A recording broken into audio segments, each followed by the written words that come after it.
I hope everyone had a great Valentine's Day filled with lots of love from friends and significant others and from your kids and so forth. And if you didn't, well, here's some from me to you.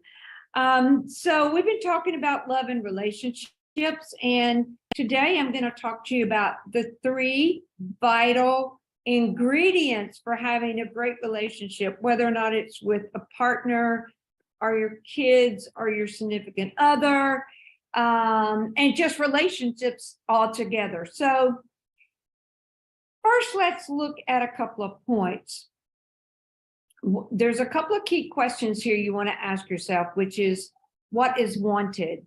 What's wanted in the relationship? Because what is wanted for some in a relationship is going to be different from what you may want in a relationship. And it doesn't mean that it can't work. It can still work and have a fabulous, fabulous outcome.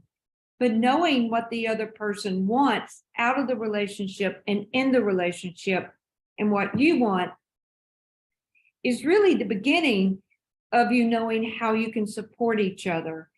And so that's the first thing. The second thing would be obviously to know what you don't want in the relationship, kind of like your rules and your policies, how you want it to be. So therefore, again, it goes back so that you can best support your partner or your friend or whatever type of relationship you've got, so you can basically reciprocate and give the other person what they want, and that person has it clearly defined what you want, what you don't want. And that's the makings of the beginning of a great relationship. So the 3 points are the 3 vital ingredients that's key in any type of relationship, whether it be business, whether it be love, a love relationship with the partner or your kids or your family.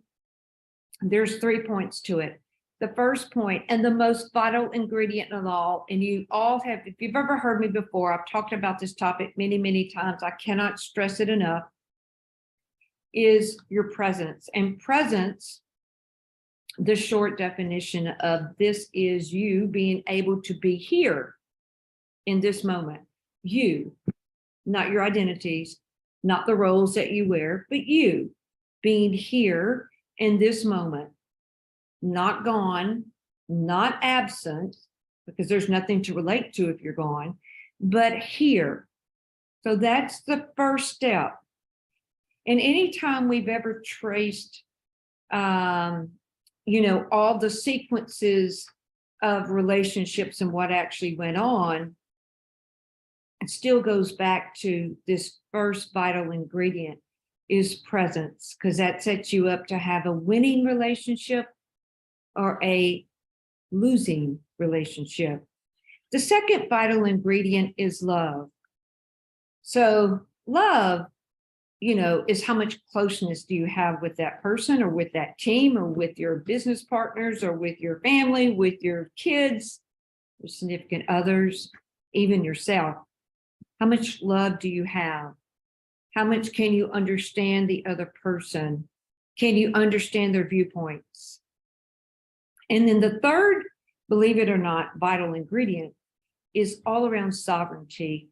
Sovereignty is kind of like being the queen of your own castle. Now, some of you may say, well, how can you be in a relationship and be the queen of your own castle? I'm not talking about ruling it with a hard whip and everything is your way or the highway. I'm just talking about you being able to be the queen of your castle, know what you want, know what your dreams are, know where you're going, but also being responsible and knowing where your partner is going so you can best support them. Without having that clearly defined, it's difficult to get yourself in alignment with the other person. What you want to do is have those 3 vital ingredients and then set your mindset overall to have a great love affair with life, if you will. Because when you have a great love affair with life, everything that you touch inside of that is going to be more loving, more connection, a lot of presence, and a lot of love, and a lot of relating. You know, if you can't relate to someone, basically it doesn't exist for you. You know, if I didn't know what this was, it's a pen, obviously. If I didn't know what this was, I couldn't define it. I had no idea what it was used for. I did not know anything about it. First time I laid my eyes on it, it really wouldn't exist for me because I cannot relate to it. So the amount of love and liveliness and energy that you have, and truth and honesty, is the easiest way to create a very optimum relationship, and to be able to get all those you were connected to kind of on that same path. You know, when you look at the people in your life, I would ask you this simple question: do they propel you forward toward what you want, toward your dreams and goals, or do they take you away from what you're trying to create?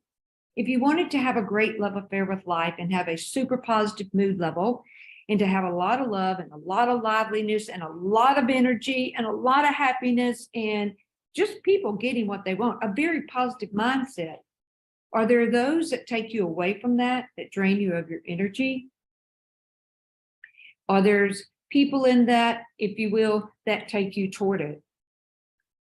Because the more you surround your people that are connected to you and helping you head toward that direction, the more likely you are to be able to have everything you want in the relationships.